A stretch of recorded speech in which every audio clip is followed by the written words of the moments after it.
2020년 3월 19일 목요일 새벽 예배를 시작하겠습니다.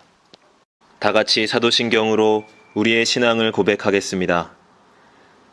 나는 전능하신 아버지 하나님, 천지의 창조주를 믿습니다.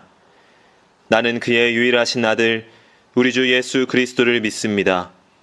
그는 성령으로 잉태되어 동정녀 마리아에게서 나시고 본디오 빌라도에게 고난을 받아 십자가에 못 박혀 죽으시고 장사된 지 사흘 만에 죽은 자 가운데서 다시 살아나셨으며 하늘에 오르시어 전능하신 아버지 하나님 우편에 앉아 계시다가 거기로부터 살아있는 자와 죽은 자를 심판하러 오십니다.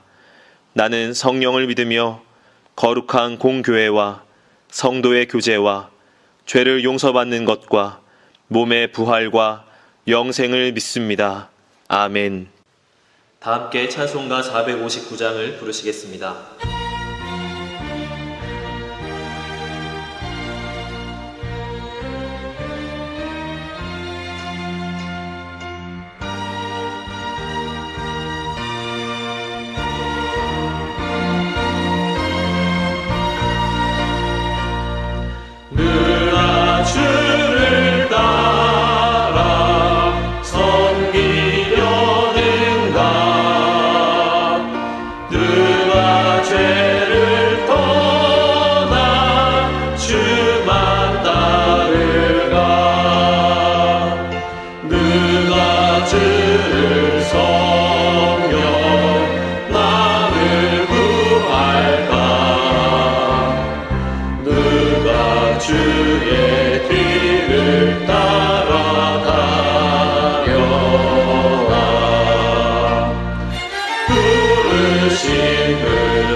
이 시간에는 함께 기도하는 시간을 갖겠습니다. 민족의 복음화와 세계 선교를 위하여 우리 교회 3133 비전과 담임 목사님, 부교역자들과 직분자들, 사명자들을 위하여 코로나19로 인해 신음하는 이 민족을 긍휼히 여겨주시고 속히 치유하여 주시도록 우리 교회 교우들의 가정과 직장과 사업장을 붙드시고 환우들을 치유하시도록 이 시간 함께 기도하도록 하겠습니다.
오늘 하나님께서 우리에게 주시는 말씀은 마가복음 8장 27절에서 38절까지의 말씀입니다. 예수와 제자들이 빌립보 가이사랴 여러 마을로 나가실새 길에서 제자들에게 물어 이르시되 사람들이 나를 누구라고 하느냐? 제자들이 여짜와 이르되 세례 요한이라 하고 더러는 엘리야 더러는 선지자 중에 하나라 하나이다. 또 물으시되 너희는 나를 누구라 하느냐? 베드로가 대답하여 이르되 주는 그리스도 신이이다 하매 이에 자기의 일을 아무에게도 말하지 말라 경고하시고 인자가 많은 고난을 받고 장로들과 대제사장들과 서기관들에게 버림받아 죽임을 당하고 사흘 만에 살아나야 할 것을 비로소 그들에게 가르치시되 드러내놓고 이 말씀을 하시니 베드로가 예수를 붙들고 항변하매 예수께서 돌이키사 제자들을 보시며 베드로를 꾸짖어 이르시되 사탄아 내 뒤로 물러가라. 내가 하나님의 일을 생각하지 아니하고 도리어 사람의 일을 생각하는도다 하시고 무리와 제자들을 불러 이르시되 누구든지 나를 따라오려거든 자기를 부인하고 자기 십자가를 지고 나를 따를 것이니라. 누구든지 자기 목숨을 구원하고자 하면 잃을 것이요 누구든지 나와 복음을 위하여 자기 목숨을 잃으면 구원하리라. 사람이 만일 온 천하를 얻고도 자기 목숨을 잃으면 무엇이 유익하리요? 사람이 무엇을 주고 자기 목숨과 바꾸겠느냐? 누구든지 이 음란하고 죄 많은 세대에서 나와 내 말을 부끄러워하면 인자도 아버지의 영광으로 거룩한 천사들과 함께 올 때에 그 사람을 부끄러워하리라. 아멘.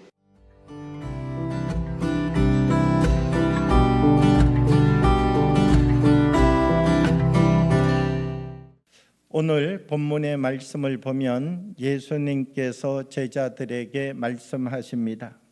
너희들이 나가서 많은 사람을 만나는데 세상의 사람들은 나를 누구라고 하느냐라고 하는 예수님의 질문입니다. 예수님의 이 질문을 받고 제자들은 이야기하기를 어떤 사람은 세례 요한이라고 합니다. 어떤 사람은 엘리야라고 합니다. 어떤 사람은 선지자 중에 하나라고 말을 합니다. 이렇게 예수님께 대답을 했습니다. 예수님은 이 대답을 들으시고 난 다음 다시 제자들에게 이야기를 했습니다. 그러면 너희는 나를 누구라고 하느냐? 예수님의 이 질문을 받고 난 다음 베드로는 때를 놓치지 아니하고 바로 이어서 예수님의 말씀에 대답을 했습니다. 주는 그리스도이십니다. 사실 이 베드로의 신앙 고백은 엄청난 사건이었습니다. 이 베드로의 신앙 고백은 예수님께서 들으실 때도 놀라운 사건이었습니다. 마태복음 16장 17절과 18절의 말씀을 보면 이렇게 기록합니다. 예수께서 대답하여 이르시되 바요나 시몬아 내가 복이 있도다. 이를 내게 알게 한 이는 혈육이 아니요 하늘에 계신 내 아버지시니라. 또 내가 내게 이르노니 너는 베드로라. 내가 이 반석 위에 내 교회를 세우리니 음부의 권세가 이기지 못하리라. 그런데 문제는 어디에서 일어나는가? 이 신앙 고백 다음에 문제가 일어나고 있다는 것입니다. 이 신앙 고백이 있고 난 다음 예수님은 말씀하십니다. 그래, 이제 내가 저 예루살렘에 올라가야 되겠고, 그리고 그 예루살렘에서 이제 붙잡혀서 십자가에 못 박혀 죽어야 되겠고, 그리고 내가 사흘 만에 다시 부활할 것이다. 예수님께서 이 땅에 오신 예수님의 참된 목적을 이야기하는 것이죠. 그런데 베드로는 예수님의 그 말씀을 듣는 순간 무엇이라고 예수님께 말씀하시느냐라고 하면, 예수님 절대로 그렇게 하지 마십시오. 예수님 그렇게 십자가에 못 박혀서 죽으시면 안 됩니다. 예수님께서 말씀하시는 이 말씀에 대하여서 베드로가 강건하여 예수님의 이 말씀대로 하면 되지 않는다라고 예수님의 말씀의 이야기를 덧붙이게 되었다는 것입니다. 예수님은 신앙 고백이 완성이라고 우리에게 말하는 것이 아니라는 것입니다. 신앙 고백을 가지고 있음에도 불구하고 이 신앙 고백을 가지고 있는 베드로에게 예수님이 하시는 말씀은 무엇이냐? 자기 십자가를 지고 나를 따르는 사람이 되어라, 이 말씀을 하고 있다는 것이죠. 그러니까 이 신앙 고백을 내가 갖는 자리가 완성의 자리가 아니라 신앙 고백을 가지고 있는 자리에서 십자가를 지고 주님을 닮아가고 따라가는 삶으로 더 성숙하고 변화되는 삶을 살아가야 됨을 이 베드로에게 말씀해 주고 있다는 것입니다. 오늘 이 베드로에게 찾아오신 예수님 무엇을 말씀하십니까? 베드로야, 너가 정말 이 신앙 고백을 가지고 있는 것 엄청나고 놀라운 일이다. 그런데 내가 너에게 다시금 부탁한다. 이제 너는 자기 십자가를 지고 나를 쫓아오는 사람이 되어라.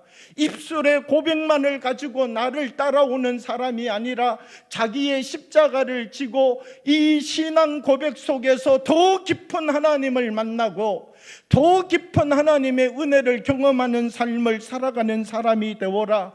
이것을 사실 베드로에게 당부하고 계시는 것이지요. 믿음을 가지고 신앙 고백을 가지고 이때 내 모습과 모양대로 살아가던 그 삶의 자리에서 다시 십자가로 부르시는 하나님의 음성을 듣고 더 깊이 변화되어지는, 다시 그 자리로부터 하나님의 더 깊은 말씀을 향하여서 우리의 삶을 복종시켜가는 기름 부으심의 은혜가 우리 한 사람 한 사람 효성 영광교회 모든 교우들의 삶 위에 임하기를 원합니다.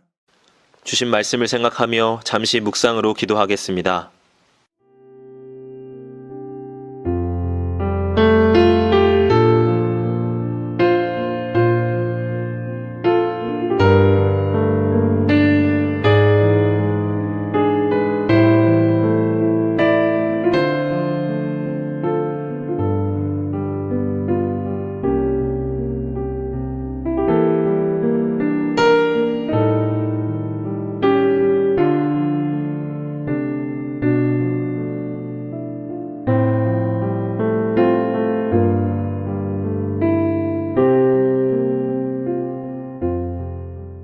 다 같이 주기도문으로 예배를 마치겠습니다.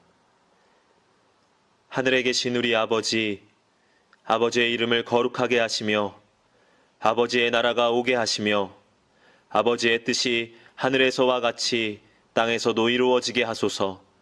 오늘 우리에게 일용할 양식을 주시고 우리가 우리에게 잘못한 사람을 용서하여 준 것 같이 우리의 죄를 용서하여 주시고 우리를 시험에 빠지지 않게 하시고 악에서 구하소서. 나라와 권능과 영광이 영원히 아버지의 것입니다. 아멘.